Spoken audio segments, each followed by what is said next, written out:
5 ವರ್ಷಗಳ ನಂತರ ಐಪಿಎಸ್ ಪತ್ನಿ ತನ್ನ ವಿಚ್ಛೇದಿತ ಪತಿಯ ಗುಡಿಸಲಿಗೆ ಬಂದಳು. ಸತ್ಯ ತಿಳಿದು ಸಂಪೂರ್ಣ ಗ್ರಾಮ ಬೆಚ್ಚಿ ಬಿದ್ದಿತ್ತು. ಸ್ನೇಹಿತರೆ, ಅದು ಮಧ್ಯಾಹ್ನದ ಸಮಯವಾಗಿತ್ತು. ಬಿಹಾರದ ಪಾಟ್ನಾದಿಂದ ಸುಮಾರು 50 ಕಿಲೋಮೀಟರ್ ದೂರದಲ್ಲಿರುವ ಗಂಗಾಪುರ ಗ್ರಾಮದಲ್ಲಿ ದಿನನಿತ್ಯದಂತೆ ಜೀವನ ಸಾಗುತ್ತಿತ್ತು. ಪ್ರತಿಯೊಬ್ಬರು ತಮ್ಮ ತಮ್ಮ ಕೆಲಸಗಳಲ್ಲಿ ತೊಡಗಿಕೊಂಡಿದ್ದರು. ಇಡೀ ಗ್ರಾಮದಲ್ಲೂ ಶಾಂತಿಯ ವಾತಾವರಣ ಇತ್ತು. ಆ ಶಾಂತ ಮಧ್ಯಾಹ್ನದಲ್ಲಿ ಅಚಾನಕ್ ರಸ್ತೆಯ ಮೇಲೆ ಧೂಳು ಎದ್ದಿತು. ಗ್ರಾಮಸ್ಥರು ಮೊದಲಿಗೆ ಗಮನ ಕೊಡಲಿಲ್ಲ. ಆದರೆ ಬಿಳಿ ಬಣ್ಣದ ದೊಡ್ಡ SUV ಗ್ರಾಮದ ಮಧ್ಯಕ್ಕೆ ಬಂದು ನಿಂತಾಗ ಎಲ್ಲರ ದೃಷ್ಟಿಯು ಅದರತ್ತ ತಿರುಗಿತು. ನಂಬರ್ ಪ್ಲೇಟ್ ಸರ್ಕಾರಿ ಗಾಡಿದ್ದಾಗಿತ್ತು. ಗಾಡಿ ನಿಲ್ಲುತ್ತಿದ್ದಂತೆ ಡ್ರೈವರ್ ಕೆಳಗೆ ಇಳಿಯುತ್ತಿದ್ದಂತೆಯೇ ಎಲ್ಲವನ್ನೂ ಹೇಳುತ್ತಿತ್ತು. ಗಂಗಾಪುರ ಒಂದೇ ಕ್ಷಣದಲ್ಲಿ ಅರ್ಥ ಮಾಡಿಕೊಂಡಿತು. ಇದು ಸಾಮಾನ್ಯ ಗಾಡಿಯಲ್ಲ. ಗಾಡಿಯ ಬಾಗಿಲು ತೆರೆಯಿತು. ಅದರಿಂದ ಇಳಿದ ಮಹಿಳೆಯನ್ನ ನೋಡುತ್ತಿದ್ದಂತೆ ಗ್ರಾಮಸ್ಥರ ಉಸಿರೇ ತಡೆದಂತಾಯಿತು. ಖಾಕಿ IPS ವಸ್ತ್ರ, ಭುಜಗಳ ಮೇಲೆ ಮಿನುಗುವ ನಕ್ಷತ್ರಗಳು, ಸೊಂಟಕ್ಕೆ ಕಟ್ಟಿದ ಬೆಲ್ಟ್ ಮತ್ತು ಮುಖದ ಮೇಲೆ ಹುದ್ದೆಯ ಜೊತೆ ಬರುವ ಅದೇ ಸಂಯಮ. ಅವಳು ಸೋನಿಯಾ ಸಿಂಗ್, ಈ ಪ್ರದೇಶದ ಹೆಸರಾಂತ IPS ಅಧಿಕಾರಿ. ಯಾವ ಸೈರನ್ ಕೂಡ ಮೊಳಗಲಿಲ್ಲ, ಯಾವ ಗದ್ದಲವೂ ಆಗಲಿಲ್ಲ. ಆದರೆ ಅವಳ ಹಾಜರಾತಿಯೇ ಸಂಪೂರ್ಣ ಗ್ರಾಮಕ್ಕೆ ಭಾರವಾಗಿ ತೋರುತ್ತಿತ್ತು. ಮಹಿಳೆಯರು ತಮ್ಮ ಮನೆಗಳ ಅಡ್ಡಕ್ಕೆ ಸರಿದು ಹೋದರು. ವೃದ್ಧರು ಮೌನವಾಗಿ ನಿಂತುಕೊಂಡರು. ಮಕ್ಕಳು ಭಯದಿಂದ ತಂದೆ ತಾಯಿಯ ಹಿಂದೆ ಅಡಗಿಕೊಂಡರು. ಡ್ರೈವರ್ ಮೃದುವಾದ ಧ್ವನಿಯಲ್ಲಿ ಕೇಳಿದನು, ಇದೇ ಆ ಜಾಗವೇ? ಸೋನಿಯಾ ಮುಂದೆ ನಿಂತಿದ್ದ ಹುಲ್ಲಿನ ಗೋಡೆಗಳಿರುವ ಗುಡಿಸಲತ್ತ ನೋಡುತ್ತಾ ಮೌನವಾಗಿ ತಲೆಯಾಡಿಸಿದಳು.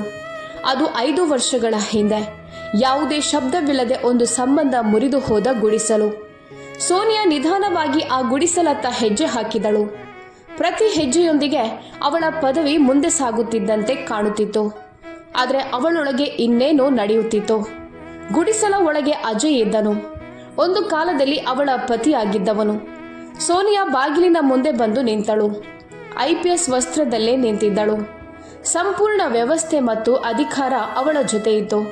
ಆದರೆ ಕೈ ಬಾಗಿಲು ತಟ್ಟಲು ಎತ್ತಲಾಗಲಿಲ್ಲ. ಇಂದು ಅವಳು ಯಾವುದೇ ಅಪರಾಧಿಯನ್ನ ಭೇಟಿ ಮಾಡಲು ಬಂದಿರಲಿಲ್ಲ. ಇಂದು ಅವಳು ತನ್ನದೇ ಭೂತಕಾಲದ ಎದುರು ನಿಂತಿದ್ದಳು. ಬಾಗಿಲಿನ ಮುಂದೆ ನಿಂತಿದ್ದ ಸೋನಿಯಾಳ ಕಣ್ಣುಗಳಲ್ಲಿ ಅಚಾನಕ್ 5 ವರ್ಷಗಳ ಹಿಂದಿನ ಚಿತ್ರಗಳು ತೇಲಿ ಬಂದವು. ಅದೇ ಗಂಗಾಪುರ ಗ್ರಾಮ. ಆದರೆ ಆಗ ಅವಳ ಕಾಲಿಗೆ ಖಾಕಿ ಬೂಟುಗಳು ಇರಲಿಲ್ಲ. ಭುಜಗಳ ಮೇಲೆ ನಕ್ಷತ್ರಗಳಿರಲಿಲ್ಲ. ಮುಖದಲ್ಲಿ ಈ ಅಧಿಕಾರಿಯ ಗಂಭೀರತೆಯೂ ಇರಲಿಲ್ಲ.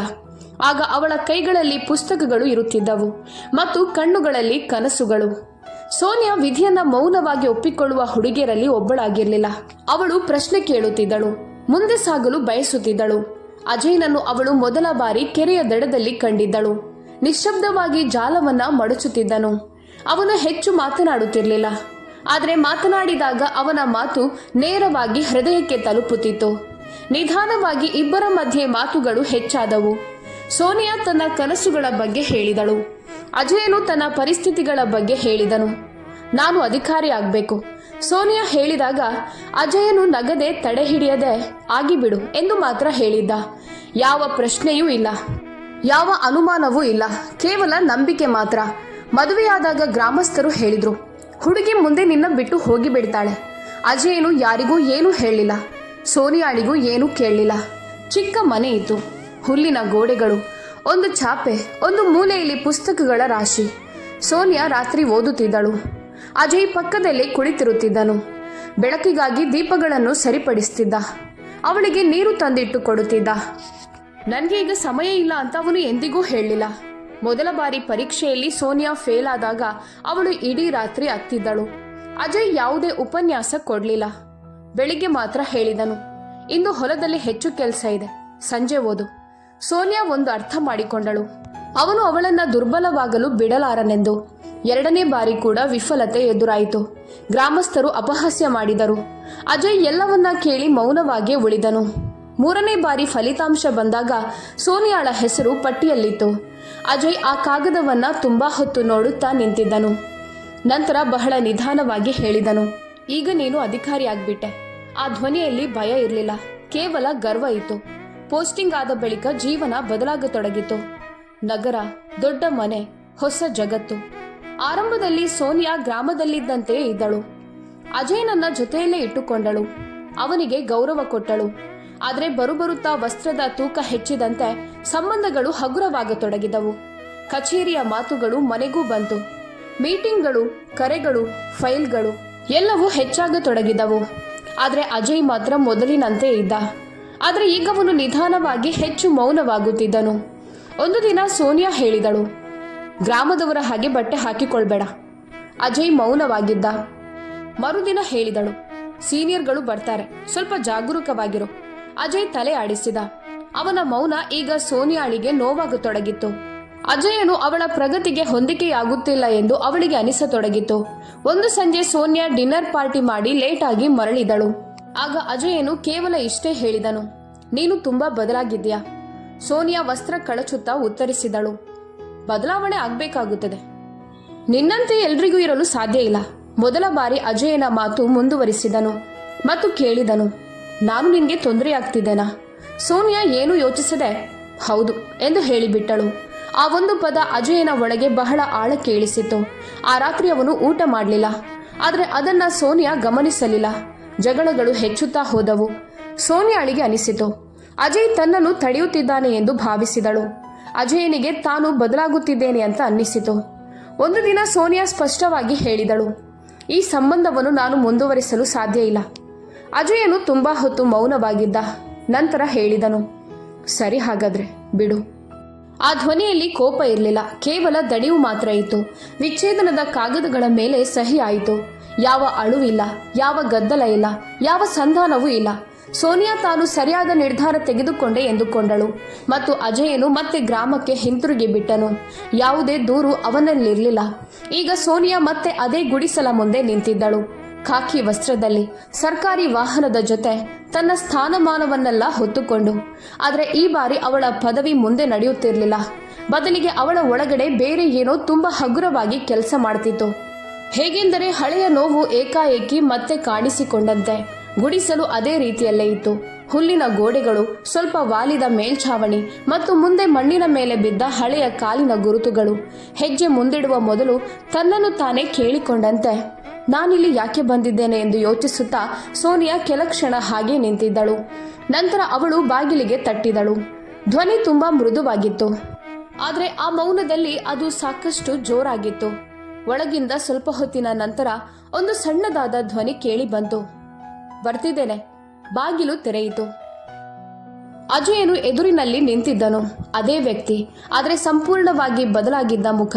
ಸ್ವಲ್ಪ ಕುಗ್ಗಿದಂತೆ ಕಾಣುತ್ತಿದ್ದನು. ದೇಹ ಮೊದಲಿಗಿಂತ ಸಣ್ಣದಾಗಿ ಕಂಡು ಬರುತ್ತಿತ್ತು ಮತ್ತು ಕಣ್ಣುಗಳಲ್ಲಿ ಆ ಅಶಾಂತಿ ಇರಲಿಲ್ಲ. ಅಜಯನು ಸೋನಿಯಾ ಕೈಬಿಟ್ಟ ನಂತರ ಅವಳಿಗಾಗಿ ಅವನಲ್ಲಿ ಇರಬಹುದು ಎಂದುಕೊಂಡಿದ್ದ ಅಶಾಂತಿ. ಅಲ್ಲಿ ಒಂದು ವಿಚಿತ್ರವಾದ ಶಾಂತಿ ಇತ್ತು. ಹೋರಾಟದ ನಂತರ ಬರುವ ಶಾಂತಿ ಅಲ್ಲ, ದಣಿವಿನ ನಂತರ ಬರುವ ಶಾಂತಿ. ಅಜಯನು ಸೋನಿಯಾಳತ್ತ ನೋಡಿದನು. ನಂತರ ಅವಳ ವಸ್ತ್ರವನ್ನು ಮತ್ತೆ ಭುಜಗಳ ಮೇಲೆ ಹೊಳೆಯುತ್ತಿದ್ದ ನಕ್ಷತ್ರಗಳನ್ನು. ಅವನ ಕಣ್ಣುಗಳು ಎಲ್ಲೂ ಅಟಕಿಕೊಂಡಿರಲಿಲ್ಲ. ಅವನು ಕೇವಲ ಇಷ್ಟೇ ಹೇಳಿದನು, ಬಂದಿಯಲ್ಲ. ಅದರಲ್ಲೇ ಯಾವ ದೂರು ಇರಲಿಲ್ಲ, ಯಾವ ಆಶ್ಚರ್ಯವೂ ಇರಲಿಲ್ಲ ಮತ್ತು 5 ವರ್ಷಗಳ ನಂತರ ಅಕಸ್ಮಾತ್ ಎದುರು ನಿಂತ ವ್ಯಕ್ತಿಗೆ ಕೇಳುವ ಪ್ರಶ್ನೆಯೂ ಇರಲಿಲ್ಲ. ಹೇಗೆಂದರೆ ಆ ಭೇಟಿಯು ಅವನಿಗೆ ಅಕಸ್ಮಾತ್ ಅಲ್ಲ. ಅವನು ಪ್ರತಿದಿನ ಯಾವುದೋ ರೂಪದಲ್ಲಿ ಈ ಕ್ಷಣಕ್ಕೆ ತಯಾರಾಗುತ್ತಾ ಬಂದಿದ್ದಂತೆ. ಸೋನಿಯಾ ಕ್ಷಣಕಾಲ ಅಲ್ಲಿಯೇ ನಿಂತುಕೊಂಡಳು. ಅವಳಿಗೆ ಅನಿಸಿತು, ಅಜಯನು ಅವಳನ್ನು ನೋಡಿ ಅಚ್ಚರಿಯಾಗುತ್ತಾನೆ ಎಂದು. ಬಹುಶಃ ಕೋಪಗೊಳ್ಳಬಹುದು ಅಥವಾ ಕನಿಷ್ಠ ನೀನ್ ಯಾಕೆ ಬಂದೆ ಅಂತ ಕೇಳಬಹುದು ಅಂತ. ಆದರೆ ಅಜಯನು ಅವಳನ್ನ ಈ ರೀತಿ ಮೌನವಾಗಿ ನೋಡುತ್ತಲೇ ಇರುವುದಕ್ಕೆ ಅಭ್ಯಾಸವಾಗಿರುವಂತೆ ನಿಂತಿದ್ದನು. ಗುಡಿಸಲಿನ ಒಳಗಿಂದ ಸೂರ್ಯ ಕಿರಣದ ಒಂದು ತೆಳ್ಳನೆಯ ರೇಖೆ ಚಿಮ್ಮಿಕೊಂಡು ಬರುತ್ತಿತ್ತು. ಮಣ್ಣಿನ ನೆಲ ಇತ್ತು. ಒಂದು ಮೂಲೆಯಲ್ಲಿ ಹಳೆಯ ಚಾಪೆ ಬಿದ್ದಿತ್ತು ಮತ್ತು ಗೋಡೆಯ ಬಳಿ ಒಂದು ಮುರಿದ ಕುರ್ಚಿ ಕಾಣುತ್ತಿತ್ತು. ಆಧಾರಕ್ಕಾಗಿ ನಿಂತಿರುವಂತಿತ್ತು. ಸೋನಿಯಾ ಸುತ್ತಲೂ ನೋಡಿದಳು. ಎಲ್ಲವೂ ಅದೇ ಆಗಿತ್ತು. ಆದರೂ ಏನೋ ಬದಲಾದಂತೆ. ಗುಡಿಸಲು ಈಗ ಅವಳಿಗೆ ಮೊದಲಿಗಿಂತಲೂ ಹೆಚ್ಚು ಸಣ್ಣದಾಗಿ ಕಾಣುತ್ತಿತ್ತು. ಕುಳಿತುಕೊಳ್ಳಿ. ಅಜಯನು ಕುರ್ಚಿಯತ್ತ ಸನ್ನೆ ಮಾಡಿದನು. ಮೊದಲ ಬಾರಿ ಸೋನಿಯಾ ಹಿಂಜರಿದಳು. ಇಷ್ಟು ವರ್ಷಗಳಲ್ಲಿ ಎಷ್ಟೋ ಕುರ್ಚಿಗಳ ಮೇಲೆ ಕುಳಿತು ಅವಳು ನಿರ್ಧಾರಗಳನ್ನ ತೆಗೆದುಕೊಂಡಿದ್ದಳು. ಎಷ್ಟೋ ಸ್ಥಳಗಳಲ್ಲಿ ಯೋಚನೆ ಇಲ್ಲದೆ ಕುಳಿತು ಬಿಟ್ಟಿದ್ದಳು. ಆದರೆ ಇಂದು ಈ ಮುರಿದ ಕುರ್ಚಿಯ ಮೇಲೆ ಕುಳಿತುಕೊಳ್ಳುವುದರಲ್ಲಿ ಅವಳ ಕೈಕಾಲುಗಳು ಭಾರವಾಗಿರುವಂತೆ ಅನ್ನಿಸಿತು. ಆದರೂ ಅವಳು ಕುಳಿತಳು. ಅಜಯನು ಚಾಪೆ ಅಂಚಿನಲ್ಲಿ ಕುಳಿತನು. ಇಬ್ಬರ ಮಧ್ಯೆ ಸ್ವಲ್ಪ ಅಂತರ ಇತ್ತು, ಆದರೆ ನಿಜವಾದ ಅಂತರ ಅಲ್ಲಿ ಇರಲಿಲ್ಲ. ಆ ಅಂತರ 5 ವರ್ಷಗಳಲ್ಲೇ ನಿರ್ಮಾಣವಾಗಿತ್ತು. ಮಧ್ಯದಲ್ಲಿ ಒಂದು ವಿಚಿತ್ರವಾದ ಮೌನ ಇತ್ತು. ಅಲ್ಲಿ ಪದಗಳು ಮಾತನಾಡೋದಿಲ್ಲ, ನೆನಪುಗಳು ಮಾತನಾಡುತ್ತಿದ್ದ ಮೌನ. ಹೊರಗೆ ಗುಡಿಸಲ ಬಳಿ ನಿಧಾನವಾಗಿ ಜನರು ಸೇರತೊಡಗಿದ್ದರು. ಯಾರಿಗೂ ಎದುರಿಗೆ ಬಂದು ನೋಡುವ ಧೈರ್ಯ ಇರಲಿಲ್ಲ. ಎಲ್ಲರೂ ದೂರದಿಂದ ಇಣುಕಿ ನೋಡುತ್ತಿದ್ದರು. ಸುದ್ದಿ ಹಬ್ಬಿಕೊಂಡಿತ್ತು. ಅಜಯನ ಗುಡಿಸಲಿಗೆ IPS ಮೇಡಂ ಬಂದಿದ್ದಾರೆ. ಆದರೆ ಆಶ್ಚರ್ಯದ ವಿಷಯವೇನೆಂದ್ರೆ ಅಲ್ಲಿ ಯಾವುದೇ ಕುತೂಹಲವೂ ಇರಲಿಲ್ಲ, ಯಾವ ಶಬ್ದವೂ ಇರಲಿಲ್ಲ. ಬದಲಿಗೆ ಗಾಳಿಯಲ್ಲಿ ಅಂಟಿಕೊಂಡಿರುವಂತೆ ಒಂದು ಭಾರವಾದ ಮೌನ ಮಾತ್ರ ಇತ್ತು. ಸೋನಿಯಾ ಗಮನಿಸಿದಳು. ಈ ಮೌನ ಸಾಮಾನ್ಯವಲ್ಲ. ಅವಳು ನಿಧಾನವಾಗಿ ಕೇಳಿದಳು, ಎಲ್ಲವೂ ಚೆನ್ನಾಗಿದ್ಯಾ? ಅಜಯನು ಅವಳತ್ತ ನೋಡಿದನು. ನಂತರ ಹೊರಗೆ ನೋಟ ಹಾಕುತ್ತಾ ಹೇಳಿದನು, ಗ್ರಾಮ ಈಗ ಹೆಚ್ಚು ಮಾತನಾಡೋದಿಲ್ಲ. ಸೋನಿಯಾ ಅವನ ಮಾತಿನ ಅರ್ಥವನ್ನ ಪೂರ್ಣವಾಗಿ ಗ್ರಹಿಸಲಿಲ್ಲ. ಆದರೂ ಪ್ರಶ್ನೆ ಕೇಳುವ ಧೈರ್ಯವನ್ನು ಮಾಡಲಿಲ್ಲ. ಅಜಯನು ಎದ್ದು ಮಡಕೆಯಿಂದ ನೀರು ತೆಗೆದು ಸ್ಟೀಲ್ ಗ್ಲಾಸ್ನಲ್ಲಿ ತುಂಬಿ ಸೋನಿಯಾಳತ್ತ ಮುಂದಿಟ್ಟನು. ಸೋನಿಯಾ ಗ್ಲಾಸ್ ಹಿಡಿಯುವಾಗ ಅವನ ಕೈಗಳನ್ನ ನೋಡಿದಳು. ಅದೇ ಕೈಗಳು, ಒಮ್ಮೆ ಅವಳಿಗಾಗಿ ಹೊಲಗಳಲ್ಲಿ ದುಡಿದ ಕೈಗಳು. ಈಗ ಅವು ಇನ್ನಷ್ಟು ಕಠಿಣವಾಗಿದ್ದವು. ಅವಳು ನೀರು ಕುಡಿದಳು. ಆದರೂ ಗಂಟಲು ಒಣಗಿದಂತೆಯೇ ಉಳಿದಿತ್ತು. ನೀವು ಸೋನಿಯಾ ಏನೋ ಹೇಳಲು ಪ್ರಯತ್ನಿಸಿದಳು. ಆದರೆ ಪದಗಳು ಅಲ್ಲಿಯೇ ಸಿಲುಕಿಕೊಂಡವು. ಅಜಯನು ಅವಳ ಮಾತು ಮುಗಿಯುವ ಮುನ್ನವೇ ಹೇಳಿದನು, ನೀವಿಲ್ಲಿಗೆ ಯಾಕೆ ಬಂದಿದ್ದೀರಿ? ಮೊದಲ ಬಾರಿ ಅವನು ನೀನು ಎನ್ನುವ ಬದಲು ನೀವು ಎಂದನು. ಆ ಒಂದು ಪದ ಸೋನಿಯಾಳ ಒಳಗೆ ಎಲ್ಲೋ ತುಂಬ ಆಳವಾಗಿ ಚುಚ್ಚಿತು. ಯಾಕೆಂದ್ರೆ ಯಾರೋ ಒಬ್ಬರು ಏಕಾಏಕಿ ನೆನಪಿಸಿಬಿಟ್ಟಂತೆ ಇವರ ನಡುವೆ ಈಗ ಏನು ಉಳಿದಿದೆ ಮತ್ತು ಏನು ಉಳಿದಿಲ್ಲ ಅಂತ. ಸೋನಿಯಾ ಮಾತನಾಡಲು ಬಯಸಿದಳು, ಆದರೆ ಮತ್ತೆ ನಿಂತುಕೊಂಡಳು. IPS ಅಧಿಕಾರಿಯ ಬಳಿ ಪ್ರತಿ ಪ್ರಶ್ನೆಗೆ ಉತ್ತರ ಇರುತ್ತದೆ, ಪ್ರತಿ ಪರಿಸ್ಥಿತಿಗೆ ಒಂದು ಯೋಜನೆ ಇರುತ್ತದೆ. ಆದರೆ ಇಂದು ಅವಳ ಬಳಿ ತಾನು ಇಲ್ಲಿ ಬಂದ ಕಾರಣಕ್ಕೆ ಉತ್ತರ ಇರಲಿಲ್ಲ. ಅಜಯನು ಯಾವುದೇ ಒತ್ತಡವಿಲ್ಲದೆ ಹೇಳಿದನು, ಯಾವುದಾದ್ರೂ ಮುಖ್ಯ ಕೆಲಸ ಇದ್ರೆ ಹೇಳಿ. ಅದೇ ಕ್ಷಣದಲ್ಲಿ ಸೋನಿಯಾಳಿಗೆ ಅರಿವಾಯಿತು, ಅಜಯನು ಬದಲಾಗಿದ್ದಾನೆ. ಅವನು ತಲೆ ತಗ್ಗಿಸಿಕೊಂಡವನಲ್ಲ, ಮುರಿದವನಲ್ಲ, ಕೇವಲ ಬೇರೆ ಆಗಿದ್ದನು ಮತ್ತು ಬಹುಶಃ ಇನ್ನಷ್ಟು ಗಂಭೀರವಾಗಿದ್ದನು. ಅಷ್ಟರಲ್ಲಿ ಹೊರಗೆ ನಿಂತಿದ್ದ ಸರೋಜಮ್ಮ ಕಾಕಿ ಮುಂದೆ ಬಂದರು. ಅವರು ಗ್ರಾಮದ ವೃದ್ಧ ಮಹಿಳೆ, ಎಲ್ಲವನ್ನೂ ಕಂಡವರು ಮತ್ತು ಅದಕ್ಕಿಂತಲೂ ಹೆಚ್ಚು ಅರ್ಥ ಮಾಡಿಕೊಂಡವರು. ಅವರು ಸೋನಿಯಾಳ ವಸ್ತ್ರವನ್ನ ನೋಡಿದರು. ನಂತರ ಅವಳ ಕಣ್ಣೊಳಗೆ ನೋಟ ಹಾಕಿ ಕೇಳಿದರು, ಮೇಡಮ್, ಒಳಗೆ ಜಾಗ ಕಡಿಮೆ ಇದೆ, ಮಾತುಕತೆ ಹೊರಗೆ ಮಾಡಿದ್ರೂ ಒಳ್ಳೆಯದು. ಸೋನಿಯಾ ಎದ್ದು ಹೊರಗೆ ಬಂದಳು. ಈಗ ಸಂಪೂರ್ಣ ಗ್ರಾಮ ಎದುರಿನಲ್ಲಿತ್ತು. ಆದರೆ ಅಲ್ಲಿ ಯಾವ ಘೋಷಣೆಯೂ ಇರಲಿಲ್ಲ, ಯಾವ ಪ್ರಶ್ನೆಯೂ ಇರಲಿಲ್ಲ. ಕೇವಲ ಕಣ್ಣುಗಳು ಮಾತ್ರ ನೋಡುತ್ತಾ ಇದ್ದವು. ಮೌನ, ಆಳವಾದ ಮತ್ತು ಎಲ್ಲವನ್ನು ಅರ್ಥ ಮಾಡಿಕೊಂಡಂಥ ಕಣ್ಣುಗಳು. ಸರೋಜಮ್ಮಳ ಧ್ವನಿಯಲ್ಲಿ ಇಂದು ಭಾರ ಇತ್ತು. ಅಂತಹ ಭಾರ, ಅದು ವಯಸ್ಸಿನಿಂದಲ್ಲ, ನೋಡಿದ ಸತ್ಯದಿಂದ ಬಂದದ್ದು. ಅವರು ಸೋನಿಯಾಳತ್ತ ನೋಡಿದರು ಮತ್ತು ಹೇಳಿದರು, ನೀವು 5 ವರ್ಷಗಳ ನಂತರ ಬಂದಿದ್ದೀರಿ. ಸೋನಿಯಾ ಏನೂ ಹೇಳಲಿಲ್ಲ, ಕೇವಲ ತಲೆ ತಗ್ಗಿಸಿಕೊಂಡಳು. ಸರೋಜಮ್ಮ ಮಾತನ್ನ ಮುಂದುವರಿಸಿದರು ಮತ್ತು ನೆನಪಿಸಿದರು, ಸೋನಿಯಾ, ಎಲ್ಲ ಚೆನ್ನಾಗಿದ್ಯಾ ಎಂದು ಕೇಳಿದ್ದಳು ಎಂದು. ನಂತರ ಅವರು ಕ್ಷಣಕಾಲ ನಿಂತರು ಮತ್ತು ಹೇಳಿದರು, ಎಲ್ಲ ಚೆನ್ನಾಗಿರ್ತಿತ್ತು. ಅಜಯನು ಮಾತನಾಡಲು ಸಾಧ್ಯವಾಗಿದ್ದರೆ. ಸೋನಿಯಾ ಬೆಚ್ಚಿ ಬಿದ್ದಳು. ಸರೋಜಮ್ಮ ಏನು ಹೇಳಲು ಬಯಸುತ್ತಿದ್ದಾರೆಂದು ಅವಳಿಗೆ ಅರ್ಥವಾಗಲಿಲ್ಲ. ಅವಳು ಕೇಳಿದಳು, ಇದರ ಅರ್ಥ? ಗ್ರಾಮವು ತನ್ನ ಮೌನ ಮುರಿಯಲು ಕಾಯುತ್ತಿದ್ದಂತೆ ಒಬ್ಬೊಬ್ಬರಾಗಿ ಜನರು ಮಾತನಾಡಲು ಶುರು ಮಾಡಿದರು. ಯಾರೋ ಹೇಳಿದ್ರು, ವಿಚ್ಛೇದನದ ನಂತರ ಅಜಯನು ಗ್ರಾಮ ತೊರೆಯಲು ಪ್ರಯತ್ನಿಸಿದ್ದನು. ನಗರಕ್ಕೆ ಹೋಗಿದ್ದನು ಕೆಲಸ ಹುಡುಕಲು. ಆದರೆ ಅಲ್ಲಿ ಎಲ್ಲೆಡೆ ಒಂದೇ ಪ್ರಶ್ನೆ ಅವನಿಗಿಂತ ಮುಂಚೆ ತಲುಪುತ್ತಿತ್ತು, IPS ಅಧಿಕಾರಿಯ ಗಂಡನಾಗಿ ಕೂಲಿ ಮಾಡ್ತಿದ್ಯಾ? ಕೆಲವರು ನಗ್ತಿದ್ರು, ಕೆಲವರು ತಿರಸ್ಕಾರದಿಂದ ಮಾತಾಡ್ತಿದ್ರು. ಸೋನಿಯಾಳಿಗೆ ತನ್ನ ಉಸಿರು ವೇಗವಾಗುತ್ತಿರುವಂತೆ ಅನ್ನಿಸಿತು. ಸರೋಜಮ್ಮ ಹೇಳಿದ್ರು, ಅಜಯನು ಎಂದಿಗೂ ಸೋನಿಯಾ ಅವನನ್ನ ಬಿಟ್ಟು ಹೋಗಿದ್ದಾಳೆ ಅಂತ ಹೇಳಿರ್ಲಿಲ್ಲ. ಅವನು ಎಲ್ಲೆಡೆ ಇಷ್ಟೇ ಹೇಳುತ್ತಾ ಬಂದಿದ್ದ, ತಪ್ಪು ಅವನದ್ದೇ ಇರಬೇಕು ಅಂತ. ಇದನ್ನು ಕೇಳುತ್ತಿದ್ದಂತೆ ಸೋನಿಯಾಳ ಕಣ್ಣುಗಳು ನೀರಿನಿಂದ ತುಂಬಿದವು. ಮೊದಲ ಬಾರಿ ಅವಳಿಗೆ ಅರಿವಾಯಿತು, ತಾನು ಯಾವಾಗಲೂ ದುರ್ಬಲತೆ ಎಂದುಕೊಂಡ ಮೌನ ನಿಜವಾಗಿ ತನ್ನನ್ನು ತಾನು ರಕ್ಷಿಸಿಕೊಳ್ಳುವ ವಿಧಾನವಾಗಿತ್ತು ಎಂದು. ಅಷ್ಟರಲ್ಲಿ ಒಬ್ಬ ವ್ಯಕ್ತಿ ಹೇಳಿದ್ರು, ಒಮ್ಮೆ ಅಜಯನನ್ನ ಠಾಣೆಗೆ ಕರೆಯಲಾಗಿತ್ತು. ಸೋನಿಯಾ ಬೆಚ್ಚಿ ಬಿದ್ದು ತುಂಬಾ ಗಾಬರಿಯಿಂದ ಕೇಳಿದಳು, ಯಾಕೆ? ಉತ್ತರ ಬಂತು, ಒಂದು ಸುಳ್ಳು ಪ್ರಕರಣದಲ್ಲಿ ಕೆಲವರು ಆರೋಪಿಸಿದ್ದರು, ಅಜಯನು IPS ಅಧಿಕಾರಿ ಹೆಂಡತಿಯ ಹೆಸರನ್ನ ಬಳಸಿ ಬೆದರಿಕೆ ಹಾಕ್ತಿದ್ದಾನೆ ಅಂತ. ಆದ್ರೆ ಅಜಯನು ಠಾಣೆಯಲ್ಲಿ ಇಷ್ಟೇ ಹೇಳಿದ್ದನು, ಅವಳ ಹೆಸರನ್ನ ತೆಗೆದುಕೊಳ್ಬೇಡಿ, ಅವಳೀಗ ನನ್ನವಳಲ್ಲ. ಗ್ರಾಮ ನಿಶ್ಶಬ್ದವಾಯಿತು. ಸೋನಿಯಾಳಿಗೆ ಪ್ರತಿ ಪದವು ತನ್ನ ಎದೆಯ ಮೇಲೆ ಬಿದ್ದಂತೆ ಅನ್ನಿಸಿತು. ಸರೋಜಮ್ಮ ಕೊನೆಯ ಮಾತು ಹೇಳಿದ್ರು, ಸೋನಿಯಾಳ ಕಾರಣದಿಂದಲೇ ಅಜಯನು ತನ್ನ ಧ್ವನಿಯನ್ನ ಕಳೆದುಕೊಂಡನು. ಈಗ ಅವನು ಮಾತನಾಡೋದಿಲ್ಲ, ಯಾಕಂದ್ರೆ ಅವನು ಮಾತನಾಡಿದಾಗಲೆಲ್ಲ ಜನರು ನಗುತ್ತಿದ್ದರು. ಸೋನಿಯಾ ಹಿಂದೆ ತಿರುಗಿ ನೋಡಿದಳು. ಅಜಯನು ಗುಡಿಸಲ ಬಾಗಿಲ ಬಳಿ ನಿಂತಿದ್ದನು, ಮೌನ ಹಾಗೂ ಶಾಂತವಾಗಿ. ಹೇಗೆಂದರೆ ಈ ಎಲ್ಲ ಮಾತುಗಳು ಅವನ ಕಥೆಯಲ್ಲ, ಬೇರೆ ಯಾರದೋ ಕಥೆಯಂತೆ. ಸೋನಿಯಾ ಕಂಪಿಸುವ ಧ್ವನಿಯಲ್ಲಿ ಕೇಳಿದಳು, ಇವೆಲ್ಲವನ್ನು ನೀವು ನನಗೆ ಎಂದಿಗೂ ಯಾಕೆ ಹೇಳಿಲ್ಲ? ಅಜಯನು ಮೊದಲ ಬಾರಿ ಅವಳ ಕಣ್ಣೊಳಗೆ ನೇರವಾಗಿ ನೋಡಿದನು ಮತ್ತು ಕೇವಲ ಇಷ್ಟೇ ಹೇಳಿದನು, ನೀವೆಂದಿಗೂ ಕೇಳಲೇ ಇಲ್ಲ.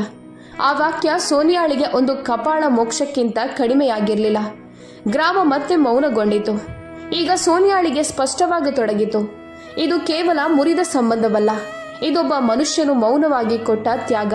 ಮತ್ತು ಅವಳಿಗೆ ಇದು ಅರಿವಾಗುತ್ತಿತ್ತು, ಇದು ಕೇವಲ ಆರಂಭ. ಇನ್ನೂ ಆ ಸತ್ಯ ಹೊರಬರಬೇಕಿದೆ. ಅದು ಕೇವಲ ಅವಳನ್ನಲ್ಲ, ಪೂರ್ಣ ಗಂಗಾಪುರ ಗ್ರಾಮವನ್ನೇ ಮತ್ತಷ್ಟು ಅಚ್ಚರಿ ಮೂಡಿಸುವ ಸತ್ಯ. ಗಂಗಾಪುರ ಗ್ರಾಮದ ಗಾಳಿ ಅಕಸ್ಮಾತ್ ಭಾರವಾಗಿ ಬಿಟ್ಟಿತು. ಅದು ಯಾವುದೋ ಬಿರುಗಾಳಿ ಬಂದಂತೆ ಅಲ್ಲ, ಬದಲಿಗೆ ಪ್ರತಿಯೊಬ್ಬರ ಉಸಿರಲ್ಲೂ ಯಾವುದೋ ಮಾತು ಅಂಟಿಕೊಂಡಂತೆ. ಸೋನಿಯಾ ಮೌನವಾಗಿ ನಿಂತಿದ್ದಳು. ಖಾಕಿ ವೇಷದಲ್ಲೇ ಇದ್ದರೂ ಈಗ ಅವಳ ಬೆನ್ನು ಹಿಂದಿನಂತೆ ನೇರವಾಗಿರಲಿಲ್ಲ. ಅವಳು ಇಲ್ಲಿಗೆ ಬರುವಾಗ ಕೇವಲ ನೋಡಿ 2 ಮಾತು ಮಾತನಾಡಿ ಹೋಗಿಬಿಡೋಣ ಎಂದುಕೊಂಡು ಬಂದಿದ್ದಳು. ಆದರೆ ಗ್ರಾಮಸ್ಥರ ಕಣ್ಣುಗಳಲ್ಲಿದ್ದ ಮೌನ ಯಾವುದೇ ಸಾಮಾನ್ಯ ಕಥೆಯದ್ದಾಗಿರಲಿಲ್ಲ. ಸರೋಜಮ್ಮ ಬಹಳ ನಿಧಾನವಾಗಿ ಹೇಳಿದ್ರು, ನೀವೀಗ ಕೇಳಿದ್ದು ಸಂಪೂರ್ಣ ಸತ್ಯವಲ್ಲ. ಸೋನಿಯಾಳ ಹೃದಯ ಕುಸಿದು ಬಿಟ್ಟಂತಾಯಿತು. ಅವಳು ಕೇಳಿದಳು, ಇನ್ನೇನು ಉಳಿದಿದೆ? ಸರೋಜಮ್ಮ ಆಳವಾಗಿ ಉಸಿರೆಳೆದು ಹೇಳಿದರು, ಆ ವಿಷಯ ಅಜಯ್ ನಮಗೂ ಬಹಳ ದಿನದ ನಂತರ ಹೇಳಿದ್ದ. ಅಜಯ್ ಗುಡಿಸಲಿನ ಹೊರಗೆ ಬಂದು ಬಾಗಿಲಿನ ಮೆಟ್ಟಿಲ ಮೇಲೆ ಕುಳಿತುಕೊಂಡ. ಅವನಿನ್ನೂ ಏನೂ ಮಾತನಾಡುತ್ತಿರಲಿಲ್ಲ. ತನ್ನ ಕಥೆ ಈಗ ಇತರರ ಮೂಲಕವೇ ಹೊರಬರಲಿ ಅಂತ ತೀರ್ಮಾನಿಸಿದಂತಿತ್ತು. ಅಷ್ಟರಲ್ಲಿ ಗ್ರಾಮದ ಹಿರಿಯರಾದ ಹರ್ದೇವ್ ಸಿಂಗ್ ಮುಂದೆ ಬಂದರು.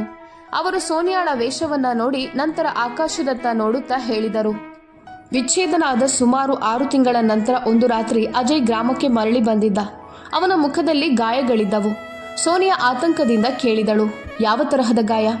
ಉತ್ತರ ಬಂತು, ಠಾಣೆಯಿಂದ ಆದ ಗಾಯ. ಸೋನಿಯಾಳ ಹೃದಯ ಜೋರಾಗಿ ಬಡಿದುಕೊಂಡಿತು. ಹೇಳಲಾಯಿತು, ಒಬ್ಬ ಗುತ್ತಿಗೆದಾರ ಸುಳ್ಳು ಪ್ರಕರಣ ಹಾಕಿದ್ದ.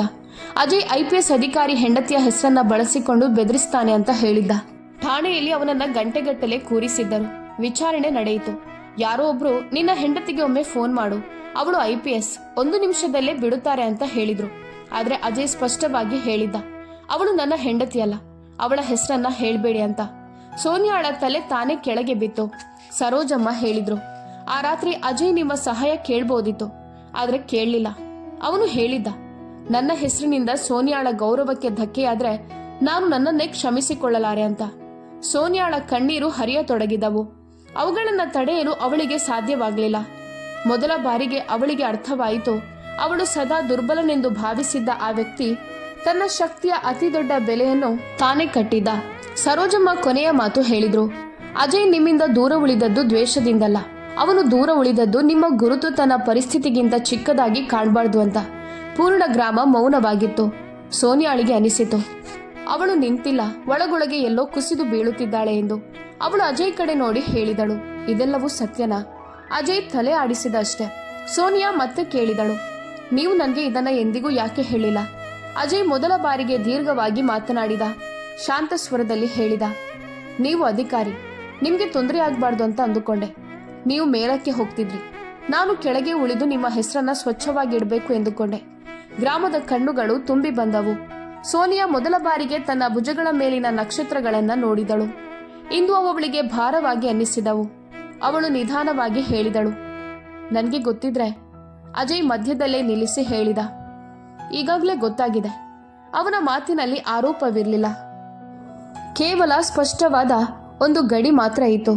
ಅದೇ ಕ್ಷಣದಲ್ಲಿ ಸೋನಿಯಾಳಿಗೆ ಅರ್ಥವಾಯಿತು, ಈ ಕಥೆ ಈಗ ಹಿಂದೆ ಹೋಗಲಾರದು. ಒಡೆದು ಹೋಗಿದ್ದನ್ನ ಜೋಡಿಸುವ ಮೊದಲು ಅರ್ಥ ಮಾಡಿಕೊಳ್ಬೇಕಾಗುತ್ತದೆ. ಮತ್ತು ಅವಳಿಗೆ ಸ್ಪಷ್ಟವಾಗಿ ಕಾಡುತ್ತಿತ್ತು, ಇನ್ನು ಅತಿ ಕಠಿಣ ಭಾಗ ಬಾಕಿ ಇದೆ. ಯಾಕಂದ್ರೆ ಈಗ ಪ್ರಶ್ನೆ ಸತ್ಯ ಏನು ಅನ್ನೋದಲ್ಲ, ಪ್ರಶ್ನೆ ಇದಾದ್ಮೇಲೆ ಏನು ಅನ್ನೋದಾಗಿದೆ. ಮಧ್ಯಾಹ್ನವಾಗಿತ್ತು. ಆದ್ರೆ ಸೋನಿಯಾಳಿಗೆ ಮೊದಲ ಬಾರಿ ತನ್ನ ಖಾಕಿ ವೇಷ ಭಾರವಾದಂತೆ ಅನ್ನಿಸಿತು. ಅದು ಬಿಸಿಲಿನ ಕಾರಣವೂ ಅಲ್ಲ, ದಣಿವಿನ ಕಾರಣವೂ ಅಲ್ಲ, ಅವಳ ಭುಜಗಳ ಮೇಲೆ ಮಿಂಚುತ್ತಿದ್ದ ನಕ್ಷತ್ರಗಳೂ ಅಲ್ಲ. ಯಾರೋ ಒಬ್ಬರ ಮೌನವೇ ಅಲ್ಲಿ ತೂಗುತ್ತಿರುವಂತಿತ್ತು. ಆ ಮೌನ ಈಗ ಪದಗಳಿಗಿಂತಲೂ ಹೆಚ್ಚು ಭಾರವಾಗಿತ್ತು. ಮುಂದೆ ಅಜಯ್ ಗುಡಿಸಲ ಮೆಟ್ಟಿಲ ಬಳಿ ನಿಂತಿದ್ದ. ಕಣ್ಣುಗಳು ಮುಂದೆ, ಆದ್ರೆ ಧ್ವನಿ ಎಲ್ಲೋ ಒಳಗಡೆ ಒತ್ತಿ ಹಾಕಿದಂತಿತ್ತು. ಸೋನಿಯಾ ಅವನ ಎದುರು ನಿಂತಿದ್ದಳು. ಈ ಬಾರಿ ಅಧಿಕಾರಿಯಾಗಿ ಅಲ್ಲ, ತನ್ನದೇ ನಿರ್ಧಾರಗಳಿಂದ ಮೊದಲ ಬಾರಿಗೆ ಭಯಪಡುತ್ತಿರುವ ಒಬ್ಬ ಮನುಷ್ಯಳಂತೆ. ಅವಳು ಗಂಟಲು ತೆರವು ಮಾಡಿಕೊಂಡಳು. ಪದಗಳಿಗಿಂತ ಮೊದಲು ತನ್ನನ್ನೇ ಸಮಾಧಾನಪಡಿಸಿಕೊಂಡಂತೆ ಹೇಳಿದಳು. ನಾನಿಲ್ಲಿ ಕೇವಲ ನೋಡಲು ಬಂದಿಲ್ಲ. ಅಜಯ್ ಅವಳತ್ತ ನೋಡಿದ. ನಂತರ ದೃಷ್ಟಿ ತಿರುಗಿಸಿಕೊಂಡ. ಈ ಮಾತುಕತೆಯಿಂದಲೇ ತಪ್ಪಿಸಿಕೊಳ್ಳಲು ಬಯಸಿದಂತಿತ್ತು. ಅವನು ಹೇಳಿದ, ನೋಡಿದ್ರಲ್ವಾ, ಈಗ ಹೋಗಿ. ಆ ಹೋಗಿ ಎಂಬ ಒಂದೇ ಪದದಲ್ಲಿ ಕೋಪ ಇರಲಿಲ್ಲ. ಆದರೆ ಸೋನಿಯಾಗೆ ಅದು ಆದೇಶಕ್ಕಿಂತಲೂ ಹೆಚ್ಚು. ಒಂದು ಮುಚ್ಚಿದ ಬಾಗಿಲಿನಂತೆ ಅನ್ನಿಸಿತು. ಆ ಬಾಗಿಲು ಈಗ ಹಿಂದಿನಿಂದಲೂ ತೆರೆಯಲಾಗದಂತಿತ್ತು. ಸೋನಿಯಾ ಹೇಳಿದಳು, ನಾನು ಸಹಾಯ ಮಾಡಲು ಬಯಸುತ್ತೇನೆ. ಅವಳ ಧ್ವನಿಯಲ್ಲಿ ಅಧಿಕಾರದ ದರ್ಪ ಇರಲಿಲ್ಲ. ಕೇವಲ ಒಂದು ಪ್ರಯತ್ನವಿತ್ತು, ಕೊನೆಯ ಪ್ರಯತ್ನ. ಅಜಯ್ ಮುಖದಲ್ಲಿ ಸ್ವಲ್ಪ ನಗು ಮೂಡಿತು. ಅದರಲ್ಲಿ ವ್ಯಂಗ್ಯ ಇರಲಿಲ್ಲ, ಕೇವಲ ದಣಿವು ಮಾತ್ರ. ಅವನು ಕೇಳಿದ, ಸಹಾಯ? ಸೋನಿಯಾ ಹೌದು ಎಂದಳು. ಮಾತನಾಡುತ್ತಾ ಮನೆ, ಕೆಲಸ, ಚಿಕಿತ್ಸೆ ಬೇಕಾದ ಎಲ್ಲವನ್ನೂ ಹೇಳತೊಡಗಿದಳು. ಅಷ್ಟರಲ್ಲಿ ಅಜಯ್ ಮೊದಲ ಬಾರಿಗೆ ಕೈ ಎತ್ತಿ ಅವಳನ್ನ ನಿಲ್ಲಿಸಿದ. ಆ ಒಂದೇ ಕ್ಷಣದಲ್ಲಿ ಇಡೀ ಗ್ರಾಮದ ಗಾಳಿ ನಿಂತಂತಾಯಿತು. ಅವನು ಉದ್ದೇಶಪೂರ್ವಕವಾಗಿ ಅವಳನ್ನ ಮೇಡಮ್ ಎಂದು ಕರೆದ. ನೀವು ತುಂಬಾ ದೊಡ್ಡ ಅಧಿಕಾರಿ, ನಿಮ್ಮ ಬಳಿ ಎಲ್ಲವೂ ಇದೆ. ಆದರೆ ನೀವು ನೀಡಲು ಬಂದಿರುವುದು ಅದು ನನ್ನ ಬಳಿ ಮೊದಲೇ ಇತ್ತು. ಸೋನಿಯಾಳಿಗೆ ಅವನು ಏನು ಹೇಳುತ್ತಿದ್ದಾನೆಂದು ಅರ್ಥವಾಗಲಿಲ್ಲ. ಅವಳು ಕೇಳಿದಳು, ಏನು? ಅಜಯ್ ಧ್ವನಿ ಎತ್ತದೆ ಹೇಳಿದ, ಗೌರವ. ಅದೇ ಗೌರವ ಅವನು ಆ ದಿನ ಕಳೆದುಕೊಂಡಿದ್ದ. ಸೋನಿಯಾ ಕೋಪದಲ್ಲಿ ಹೇಳಿದ್ದ ದಿನ. ನೀನು ನನ್ನ ಲೆವೆಲ್ನವನಲ್ಲ. ಆ ವಾಕ್ಯ ಸೋನಿಯಾಳನ್ನ ಆ ಸಂಜೆಗೆ ಹಿಂದಕ್ಕೆ ಕರೆದೊಯ್ದಿತ್ತು. ಅವಳು ಆ ಮಾತು ಹೇಳಿದ್ದಳು. ಅಜಯ್ ಏನೂ ಹೇಳದೆ ಮೌನವಾಗಿದ್ದ. ಸೋನಿಯಾ ಒಂದು ಹೆಜ್ಜೆ ಮುಂದೆ ಇಟ್ಟಳು. ನಾನು ಕ್ಷಮೆ ಕೇಳಲು ಬಂದಿದ್ದೇನೆ. ಅಜಯ್ ತಲೆ ತಗ್ಗಿಸಿದ. ನಂತರ ಹೇಳಿದ, ಕ್ಷಮೆ ದೊಡ್ಡ ವಿಷಯ, ಆದರೆ ಅದರಿಂದ ಎಲ್ಲವೂ ಹಿಂದಕ್ಕೆ ಮರಳಿ ಬರಲ್ಲ. ಸೋನಿಯಾಳ ದೃಷ್ಟಿ ಗ್ರಾಮವನ್ನೆಲ್ಲ ಸುತ್ತಿತು. ಸರೋಜಮ್ಮ, ಹರ್ದೇವ್ ಸಿಂಗ್ ಮತ್ತು ಅನೇಕ ಪರಿಚಿತ ಮುಖಗಳು. ಎಲ್ಲರೂ ಅಲ್ಲಿ ನಿಂತಿದ್ದರು, ಮೌನವಾಗಿ ನೋಡುತ್ತಾ. ಸೋನಿಯಾ ಧೈರ್ಯ ಒಗ್ಗೂಡಿಸಿ ಹೇಳಿದಳು, ನೀವು ಬಯಸಿದ್ರೆ ಅಜಯ್ಗಾಗಿ ನಾನು ಎಲ್ಲವನ್ನು ಸುಲಭ ಮಾಡಬಹುದು. ಅದನ್ನು ಹೇಳುತ್ತಿದ್ದಂತೆ ಅವಳಿಗೆ ಅರ್ಥವಾಯಿತು, ಅವಳು ಮತ್ತೆ ಅದೇ ತಪ್ಪು ಮಾಡುತ್ತಿದ್ದಾಳೆ. ಅಜಯ್ ಸದಾ ದೂರ ಓಡುತ್ತಿದ್ದದ್ದೇ ಇದೇ ಕಾರಣಕ್ಕಾಗಿ. ಅಜಯ್ ಶಾಂತವಾಗಿ ಹೇಳಿದ, ಇಲ್ಲೇ ಇರುವುದು ವ್ಯತ್ಯಾಸ. ನೀವು ಮಾಡ್ಬೋದಂತ ಹೇಳುತ್ತೀರಿ, ನಾನು ಬಯಸುತ್ತೇನೆ ಕೇಳಿಸಿಕೊಳ್ಳಲು. ಸೋನಿಯಾಳ ಕಣ್ಣುಗಳು ತುಂಬಿ ಬಂದವು. ಅವಳು ಹೇಳಿದಳು, ಅಜಯ್, ನೀನು ಚೆನ್ನಾಗಿರ್ಬೇಕು ಅಂತ ನಾನು ಬಯಸುತ್ತೇನೆ. ಅಜಯ್ ಅವಳತ್ತ ನೇರವಾಗಿ ನೋಡಿದ, ತಲೆ ತಗ್ಗಿಸದೆ ದೀರ್ಘ ದೃಷ್ಟಿಯಿಂದ. ನಂತರ ಹೇಳಿದ, ನಾನು ಚೆನ್ನಾಗಿದ್ದೇನೆ, ಆದರೆ ಈ ವಿಷಯವನ್ನು ಅರ್ಥ ಮಾಡಿಕೊಳ್ಳಲು ನಿಮಗೆ ತಡವಾಯಿತು. ಸೋನಿಯಾ ಜೇಬಿನಿಂದ ಒಂದು ಕಾಗದ ತೆಗೆದಳು. ಅದು ಸರ್ಕಾರಿ ಲೆಟರ್ ಹೆಡ್ ಆಗಿತ್ತು. ಅವಳು ಹೇಳಿದಳು, ಇದನ್ನು ನೋಡಿ, ನಗರದಲ್ಲಿ ಕೆಲಸದ ವ್ಯವಸ್ಥೆ ಇದೆ. ಅಜಯ್ ಆ ಕಾಗದದ ಕಡೆ ನೋಡಲೂ ಇಲ್ಲ. ನೇರವಾಗಿ ಹೇಳಿದ, ಬೇಕಾಗಿಲ್ಲ. ಸೋನಿಯಾಳ ಧ್ವನಿ ಮುರಿದು ಹೋಯಿತು. ಅವಳು ಕೇಳಿದಳು, ಯಾಕೆ? ಅಜಯ್ ಹೇಳಿದ, ಇನ್ನು ಯಾರದೋ ಉಪಕಾರವನ್ನು ತೆಗೆದುಕೊಂಡು ಮತ್ತೆ ನನ್ನನ್ನೇ ನಿರಾಕರಿಸಿಕೊಳ್ಳಲು ನಾನು ಬಯಸೋದಿಲ್ಲ. ಇದನ್ನು ಹೇಳುವಾಗ ಅವನ ಧ್ವನಿ ಮೊದಲ ಬಾರಿಗೆ ಸ್ವಲ್ಪ ಭಾರವಾಗಿತ್ತು. ಅವನು ಮುಂದುವರಿಸಿ ಹೇಳಿದ, ನಾನು ಸೋನಿಯಾಳಿಂದ ಏನೂ ಕೇಳದಿದ್ದಾಗ ಅವಳು ಅಧಿಕಾರಿಯಾಗಿ ಹೋಗಿದ್ದಳು. ಈಗ ಅವಳು ಅಧಿಕಾರಿಯಾಗಿ ಮರಳಿ ಬಂದಿರುವಾಗ ನಾನು ಹೇಗೆ ಏನನ್ನಾದರೂ ಕೇಳಲಿ? ಗ್ರಾಮದಲ್ಲಿ ಗುಸುಗುಸು ಕೂಡ ಇರಲಿಲ್ಲ. ಎಲ್ಲರೂ ಕೇಳಿಸಿಕೊಳ್ಳುತ್ತಿದ್ದರು, ಎಲ್ಲರೂ ಅರ್ಥ ಮಾಡಿಕೊಳ್ಳುತ್ತಿದ್ದರು. ಸೋನಿಯಾ ಕೊನೆಯ ಪ್ರಯತ್ನ ಮಾಡಿದಳು. ಅವಳು ಹೇಳಿದಳು, ನಾನು ಈ ಯೂನಿಫಾರ್ಮ್ ತೆಗೆದ್ರೆ? ಒಂದು ಕ್ಷಣ ಅಜಯನ ಕಣ್ಣುಗಳು ಮೇಲಕ್ಕೆತ್ತಿದವು. ನಂತರ ಅವನು ಬಹಳ ನಿಧಾನವಾಗಿ ಹೇಳಿದ, ಅದು ಕೂಡ ತಡವಾಗಿದೆ. ಸೋನಿಯಾಳ ಹೃದಯ ಕುಸಿದು ಬಿಟ್ಟಿತು. ಅಜಯ್ ಹೇಳಿದ, ನಾನು ಇನ್ನು ಮುಂದೆ ನಿಮ್ಮ ಹಿಂದೆ ಮುಂದೆ ತಿರುಗುತ್ತಿದ್ದ ಹಳೆಯ ವ್ಯಕ್ತಿಯಲ್ಲ. ನಾನಿಲ್ಲಿದ್ದೇನೆ, ಯಾಕಂದರೆ ಇದೇ ನನ್ನ ಸ್ಥಳ. ಸೋನಿಯಾ ಕೇಳಿದಳು, ನಿಮ್ಮ ಸ್ಥಳ ಯಾವುದು? ಅಜಯ್ ಹೇಳಿದ, ನನ್ನ ಸ್ಥಳ ತುಂಬ ಮೇಲಿದೆ. ಅಷ್ಟು ಮೇಲಿದ್ದಿದ್ದು ನೀವಿಲ್ಲಿ ಬಂದಾಗ ಎಲ್ಲವೂ ಕದಲಿತು. ಅವನ ಧ್ವನಿಯಲ್ಲಿ ಯಾವ ದೂರು ಇರಲಿಲ್ಲ, ಕೇವಲ ಸತ್ಯವಿತ್ತು. ಸರೋಜಮ್ಮ ಮುಂದೆ ಬಂದು ಹೇಳಿದರು, ಅಜಯ್ ಸೋನಿಯಾಳನ್ನ ಎಂದಿಗೂ ತಡೆದಿಲ್ಲ. ಎಂದು ಅವನು ತನ್ನನ್ನೇ ತಡೆಯುತ್ತಿದ್ದಾನೆ. ಅದೇ ಕ್ಷಣದಲ್ಲಿ ಸೋನಿಯಾಳಿಗೆ ಅರ್ಥವಾಯಿತು, ಈ ಹೋರಾಟ ಈಗ ಹೊರಗಿನದ್ದಲ್ಲ, ಇದು ಅವಳ ಒಳಗಿನ ಹೋರಾಟ. ಅವಳು ಅಜಯ್ನತ್ತ ನೋಡಿ ಕೇಳಿದಳು, ನಾನು ಕೆಲವು ದಿನಗಳು ಇಲ್ಲಿ ಉಳಿಯಬಹುದೇ? ಅಜಯ್ ತಲೆ ಆಡಿಸಿ ಹೇಳಿದ, ಗ್ರಾಮ ಅತಿಥಿಗಳಿಗೆ ತೆರೆಯಲಾಗಿದೆ, ಆದರೆ ಗುಡಿಸಲಲ್ಲ. ಆ ವಾಕ್ಯ ಒಂದು ನಿರ್ಧಾರಕ್ಕಿಂತಲೂ ಹೆಚ್ಚು, ಒಂದು ಗಡಿಯಾಗಿತ್ತು. ಆ ಗಡಿಯಾಚೆ ಈಗ ಏನೂ ಇರಲಿಲ್ಲ. ಸಂಜೆಯಾಗತೊಡಗಿತ್ತು. ಸರ್ಕಾರಿ ಗಾಡಿ ಅದೇ ಜಾಗದಲ್ಲಿ ನಿಂತಿತ್ತು. ಡ್ರೈವರ್ ದೂರ ನಿಂತು ಕಾಯುತ್ತಿದ್ದ. ಸೋನಿಯಾ ಒಂದು ಹೆಜ್ಜೆ ಹಿಂದೆ ಸರಿದಳು, ನಂತರ ಮತ್ತೊಂದು. ಅಜಯ್ ಮೆಟ್ಟಿಲ ಬಳಿ ನಿಂತೇ ಇದ್ದ. ಅವಳನ್ನು ತಡೆಯಲಿಲ್ಲ, ನೋಡಲೂ ಇಲ್ಲ. ಸೋನಿಯಾ ಕೊನೆಯ ಬಾರಿ ಹೇಳಿದಳು, ಯಾವಾಗಲಾದರೂ ಅಗತ್ಯ ಬಂದರೆ? ಅಜಯ್ ಅವಳ ಮಾತು ಪೂರ್ಣವಾಗುವ ಮುನ್ನವೇ ನಿಲ್ಲಿಸಿದ. ನಂತರ ಹೇಳಿದ, ಅಗತ್ಯ ಬಂದಾಗ ಮನುಷ್ಯ ತಾನೇ ಎದ್ದು ನಿಲ್ಲುತ್ತಾನೆ. ಸೋನಿಯಾಳ ಕಣ್ಣೀರು ಹರಿದು ಬಂದವು. ಅವಳು ಹಿಂತಿರುಗಿದಳು. ಗ್ರಾಮ ಇನ್ನೂ ಮೌನವಾಗಿತ್ತು. ಆದರೆ ಈ ಬಾರಿ ಆ ಮೌನ ಬೇರೆ ರೀತಿಯದ್ದು, ಗೌರವದ ಮೌನ. ಗಾಡಿಯಲ್ಲಿ ಕುಳಿತುಕೊಳ್ಳುವಾಗ ಸೋನಿಯಾ ಅರಿತುಕೊಂಡಳು. ಇಂದು ಅವಳು ಯಾವುದೇ ಕೇಸಿನಲ್ಲಿ ಸೋಲನ್ನ ಒಪ್ಪಿಕೊಂಡಿಲ್ಲ. ಆದರೆ ಜೀವನದಲ್ಲಿ ಮೊದಲ ಬಾರಿಗೆ ಸೋಲನ್ನ ಒಪ್ಪಿಕೊಂಡಿದ್ದಾಳೆ ಮತ್ತು ಅವಳಿಗೆ ಇದು ಕೂಡ ಅರ್ಥವಾಯಿತು. ಈ ಕಥೆ ಇಲ್ಲಿಗೆ ಮುಗಿದಿಲ್ಲ. ಕೆಲವು ನಿರ್ಧಾರಗಳು ತಕ್ಷಣ ಪರಿಣಾಮ ತೋರಿಸೋದಿಲ್ಲ. ಅವುಗಳ ಬೆಲೆ ಜೀವನ ಪೂರ್ತಿ ಕಟ್ಟಬೇಕಾಗುತ್ತದೆ. ಸರ್ಕಾರಿ SUV ನಿಧಾನವಾಗಿ ಗಂಗಾಪುರ ಗ್ರಾಮದಿಂದ ಹೊರಟಿತು. ಧೂಳಿನ ಸಣ್ಣ ಪದರ ಹಿಂದೆ ಉಳಿಯುತ್ತಾ ಹೋಯಿತು. ಡ್ರೈವರ್ ಸೈಡ್ ಮಿರರ್ನಲ್ಲಿ ನೋಡಿ ಸ್ವಲ್ಪ ಧೈರ್ಯ ಮಾಡಿ ಹೇಳಿದ, ಮೇಡಮ್. ಸೋನಿಯಾ ಯಾವುದೇ ಉತ್ತರ ಕೊಡಲಿಲ್ಲ. ಅವಳು ಕಿಟಕಿಯಿಂದ ಹೊರಗೆ ನೋಡುತ್ತಿದ್ದಳು. ಗ್ರಾಮ ಹಿಂದೆ ಉಳಿಯುತ್ತಿತ್ತು. ಆದರೆ ಅವಳ ಕಣ್ಣುಗಳ ಮುಂದೆ ಆ ಗುಡಿಸಲು ಮಾತ್ರ ಸರಿಯುತ್ತಿರಲಿಲ್ಲ. ಅದೇ ಗೋಡೆಗಳು, ಅದೇ ಮೆಟ್ಟಿಲು ಮತ್ತು ಆ ಮೆಟ್ಟಿಲಲ್ಲಿ ನಿಂತಿದ್ದ ಒಬ್ಬ ವ್ಯಕ್ತಿ. ಒಮ್ಮೆ ಅವಳ ಜೀವನವಾಗಿದ್ದವನು, ಇಂದು ಅವಳ ಅತಿ ದೊಡ್ಡ ಸೋಲಾಗಿದ್ದವನು. ಅಜಯ್ ಅಲ್ಲಿ ಹಾಗೇ ನಿಂತಿದ್ದ. ಅವನು ಗಾಡಿ ಹೋಗೋದನ್ನ ನೋಡ್ಲಿಲ್ಲ. ಅದನ್ನು ನೋಡಿದರೆ ಬಹಳ ಕಷ್ಟಪಟ್ಟು ತನ್ನೊಳಗೆ ಗಟ್ಟಿ ಮಾಡಿಕೊಂಡಿದ್ದ ನಿರ್ಧಾರ ಬದಲಾಗಬಹುದು ಅಂತ ಅವನಿಗೆ ಗೊತ್ತಿತ್ತು. ಅವನು ತನ್ನನ್ನೇ ಹಲವಾರು ಬಾರಿ ಕೇಳಿಕೊಂಡಿದ್ದ, ನಾನು ತಪ್ಪು ಮಾಡುತ್ತಿದ್ದೇನಾ? ಆದರೆ ಪ್ರತಿ ಬಾರಿಯ ಉತ್ತರ ಒಂದೇ ಆಗಿತ್ತು, ನಾನು ತಪ್ಪಾಗಿದ್ದದ್ದು ಮೌನವಾಗಿ ನನ್ನನ್ನೇ ಚಿಕ್ಕವನಾಗಿ ಭಾವಿಸಿಕೊಂಡಾಗ. ಇಂದು ಮೊದಲ ಬಾರಿಗೆ ಅವನು ತನ್ನನ್ನು ಚಿಕ್ಕವನಾಗಲು ಬಿಡಲಿಲ್ಲ. ಗ್ರಾಮದಲ್ಲಿ ಯಾವುದೇ ಸಂಭ್ರಮ ಇರಲಿಲ್ಲ, ಯಾವುದೇ ಚರ್ಚೆಯೂ ಇರಲಿಲ್ಲ. ಕೇವಲ ಒಂದು ವಿಚಿತ್ರವಾದ ಶಾಂತಿ ಇತ್ತು. ಅದು ಶಬ್ದಕ್ಕಿಂತಲೂ ಹೆಚ್ಚು ಮಾತಾಡುತ್ತಿದ್ದ ಶಾಂತಿ. ಸರೋಜಮ್ಮ ಅಜಯನ ಬಳಿಗೆ ಬಂದು ಭಾರವಾದ ಧ್ವನಿಯಲ್ಲಿ ಹೇಳಿದರು, ಮಗನೇ, ನೀನು ಸರಿಯಾದುದನ್ನೇ ಮಾಡಿದ್ಯಾ. ಅಜಯ್ ತಲೆ ತಗ್ಗಿಸಿಕೊಂಡು ಹೇಳಿದ, ಸರಿಯಾ ತಪ್ಪ ಅಂತ ಹೇಳೋಕೆ ಬರಲ್ಲ ಸರೋಜಮ್ಮ. ಇವತ್ತು ನಾನೊಮ್ಮೆ ಬಗ್ಗಿದ್ರೆ ನನ್ನನ್ನು ಮತ್ತೆ ನೋಡೋಕೆ ಆಗಲ್ಲ, ಅಷ್ಟೇ ಗೊತ್ತು. ಹರದೇವ್ ಸಿಂಗ್ ಹೇಳಿದರು, ಇವತ್ತು ನೀನು ಬಡವನಾಗಿದ್ಯಾ, ಆದರೆ ಚಿಕ್ಕವನಾಗಿಲ್ಲ. ಅಜಯ್ ಏನೂ ಹೇಳಲಿಲ್ಲ. ಅವನು ಗುಡಿಸಲಿನ ಒಳಗೆ ಹೋದ. ಚಾಪೆಯ ಮೇಲೆ ಕುಳಿತು ಗೋಡೆಯ ಕಡೆ ನೋಡತೊಡಗಿದ. ಅದೇ ಗೋಡೆ, ಒಂದು ಕಾಲದಲ್ಲಿ ಸೋನಿಯಾಳ ಕನಸುಗಳು ಅಂಟಿಕೊಂಡಿದ್ದ ಗೋಡೆ. ಇಂದು ಅಲ್ಲಿ ಕೇವಲ ನಿಶ್ಶಬ್ದತೆ ಇತ್ತು. ಆದರೆ ಅದು ದುರ್ಬಲತೆಯ ನಿಶ್ಶಬ್ದತೆ ಅಲ್ಲ, ಅದು ಆತ್ಮಗೌರವದ ನಿಶ್ಶಬ್ದತೆ. ಇತ್ತ ಗಾಡಿ ನಗರದ ಕಡೆಗೆ ಸಾಗುತ್ತಿತ್ತು. ಸೋನಿಯಾ ಈಗ IPS ಅಧಿಕಾರಿಯಂತೆ ಕಾಣುತ್ತಿರಲಿಲ್ಲ. ಅವಳು ಕೇವಲ ಎಲ್ಲವೂ ಇದ್ದರೂ ಒಂದು ವ್ಯಕ್ತಿ ಮಾತ್ರ ಇಲ್ಲದ ಮಹಿಳೆಯಂತೆ ಕಾಣುತ್ತಿದ್ದಳು. ಪದ, ಗುರುತು, ಶಕ್ತಿ. ಆದರೆ ಅವಳನ್ನು ಇವೆಲ್ಲವೂ ಆಗಲು ಅವಕಾಶ ಮಾಡಿಕೊಟ್ಟ ಆ ವ್ಯಕ್ತಿ ಇಲ್ಲ. ಡ್ರೈವರ್ ಮತ್ತೆ ಕೇಳಿದ, ನೇರವಾಗಿ ಗೆಸ್ಟ್ ಹೌಸ್ಗೆ ಹೋಗೋಣವಾ? ಸೋನಿಯಾ ತಲೆ ಆಡಿಸಿದಳು. ಹಾಂ. ಆದರೆ ಅವಳ ಧ್ವನಿಯಲ್ಲಿ ಜನರನ್ನು ಹೆದರಿಸುವ ಆ ಗಟ್ಟಿತನ ಇರಲಿಲ್ಲ. ರಾತ್ರಿ ಆಯಿತು. ಗೆಸ್ಟ್ ಹೌಸ್ನ ಕೊಠಡಿಯಲ್ಲಿ ಸೋನಿಯಾ ಒಬ್ಬಳೇ ಕುಳಿತಿದ್ದಳು. ಸಮವಸ್ತ್ರ ಕುರ್ಚಿಗೆ ತೂಗಿಕೊಂಡಿತ್ತು. ನಕ್ಷತ್ರಗಳು ಮಬ್ಬಾದ ಬೆಳಕಿನಲ್ಲಿ ಮಿನುಗುತ್ತಿತ್ತು. ಅವಳು ಅವುಗಳನ್ನು ಬಹಳ ಹೊತ್ತು ನೋಡುತ್ತಲೇ ಇದ್ದಳು. ಅಜಯ್ ಹೇಳಿದ್ದ ಮಾತು ಅವಳಿಗೆ ನೆನಪಾಯಿತು, ಇನ್ನೂ ತಡವಾಗಿದೆ, ನಾನು ಮತ್ತೆ ನನ್ನನ್ನೇ ನಿರಾಕರಿಸಲಾರೆ. ಆ ವಾಕ್ಯ ಈಗ ಅವಳಿಗೆ ಶಿಕ್ಷೆಯಾಗಿ ಬದಲಾಗಿತ್ತು. ಅಂತಹ ಶಿಕ್ಷೆ. ಅಲ್ಲಿ ಜೈಲು ಇರಲಿಲ್ಲ, ಆದರೆ ಪ್ರತಿ ರಾತ್ರಿ ಬಂಧನ ಇತ್ತು. ಮರುದಿನ ಕಚೇರಿಯಲ್ಲಿ ಎಲ್ಲವೂ ಸಾಮಾನ್ಯವಾಗಿತ್ತು. ಫೈಲ್ಗಳು, ಮೀಟಿಂಗ್ಗಳು, ಸೆಲ್ಯೂಟ್ಗಳು. ಒಬ್ಬ ಜೂನಿಯರ್ ಅಧಿಕಾರಿ ಹೇಳಿದ, ನಿನ್ನೆ ಇನ್ಸ್ಪೆಕ್ಷನ್ ತುಂಬ ಕಠಿಣವಾಗಿತ್ತು. ಸೋನಿಯಾ ತಲೆಯಾಡಿಸಿ ಹೇಳಿದಳು, ಸರಿ, ಎಲ್ಲವೂ ಹಾಗೇ ಇತ್ತು. ಆದರೆ ಯಾವುದೂ ಹಿಂದಿನಂತಿರಲಿಲ್ಲ. ಇನ್ನು ಯಾರಾದರೂ ಅವಳನ್ನ ಮೇಡಮ್ ಎಂದಾಗಲೆಲ್ಲ ಅವಳಿಗೆ ಅಜಯನ ನೀವು ಎಂಬ ಪದ ನೆನಪಾಗುತ್ತಿತ್ತು.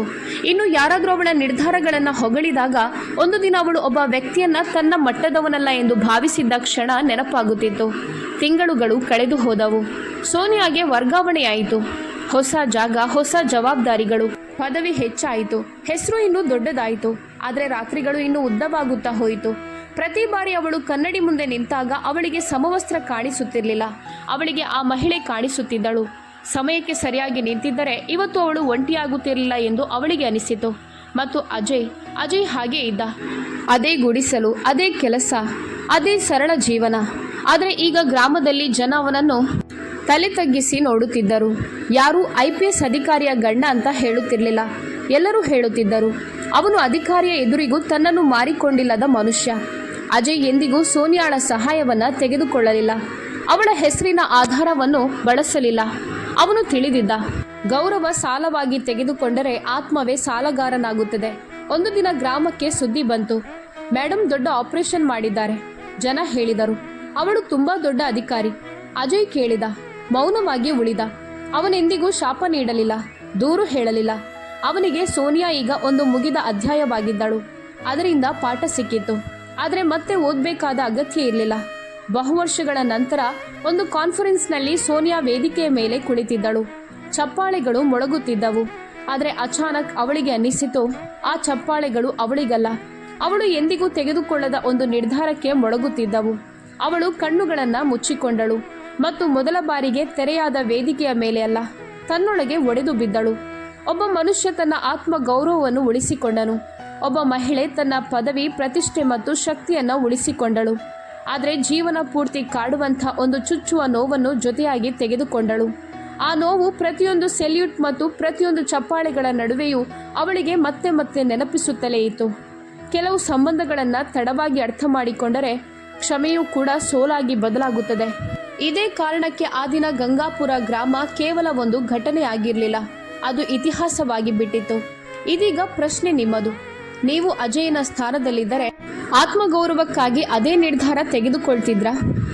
ಅಥವಾ ಕ್ಷಮೆಯನ್ನು ಹಿಡಿದುಕೊಂಡು ಸಂಬಂಧವನ್ನ ಮತ್ತೆ ಜೋಡಿಸಲು ಪ್ರಯತ್ನಿಸ್ತಿದ್ರಾ? ಮತ್ತೆ ಒಂದು ಮಾತು ಪ್ರಾಮಾಣಿಕವಾಗಿ ಹೇಳಿ, ನಿಮ್ಮ ಜೀವನದ ಅತ್ಯಂತ ಕೆಟ್ಟ ಸಮಯದಲ್ಲಿ ನಿಮ್ಮ ಜೊತೆಗೆ ನಿಂತ ವ್ಯಕ್ತಿಯನ್ನ ಬಿಟ್ಟು ಬಿಡೋದು ಸರಿನಾ? ಅಥವಾ ಪದವಿ, ಗುರುತು ಮತ್ತು ಪರಿಸ್ಥಿತಿಗಳು ನಿಜವಾಗಿಯೂ ಸಂಬಂಧಗಳಿಗಿಂತ ದೊಡ್ಡದಾಗಿ ಬಿಡುತ್ತದಾ? ಕಾಮೆಂಟ್ನಲ್ಲಿ ಕೇವಲ ಉತ್ತರ ಬರಿಬೇಡಿ, ನಿಮ್ಮ ಹೃದಯದ ನಿಜವಾದ ಮಾತನ್ನು ಹೃದಯದಿಂದ ಬರೆಯಿರಿ. ಈ ಕತೆ ನಿಮ್ಮ ಹೃದಯವನ್ನು ಸ್ಪರ್ಶಿಸಿದ್ದರೆ ವಿಡಿಯೋವನ್ನು ಲೈಕ್ ಮಾಡಿ, ಶೇರ್ ಮಾಡಿ. ಮತ್ತು ಇಂತಹ ಸತ್ಯವಾದ, ಆಳವಾದ ಮತ್ತು ಹೃದಯ ಸ್ಪರ್ಶಿ ಕತೆಗಳಿಗಾಗಿ ಮನದ ಮಾತು ಚಾನಲನ್ನು ಸಬ್ಸ್ಕ್ರೈಬ್ ಮಾಡೋದನ್ನು ಮಾತ್ರ ಮರಿಬೇಡಿ. ಮತ್ತೆ ಭೇಟಿಯಾಗೋಣ ಮುಂದಿನ ಕಥೆಯಲ್ಲಿ. ಅಲ್ಲಿ ಮತ್ತೆ ಒಂದು ನಿರ್ಧಾರ, ಒಂದು ಮೌನ ಮತ್ತು ಒಂದು ಸತ್ಯ ನಿಮ್ಮನ್ನು ಕಾಯುತ್ತಿರುತ್ತದೆ.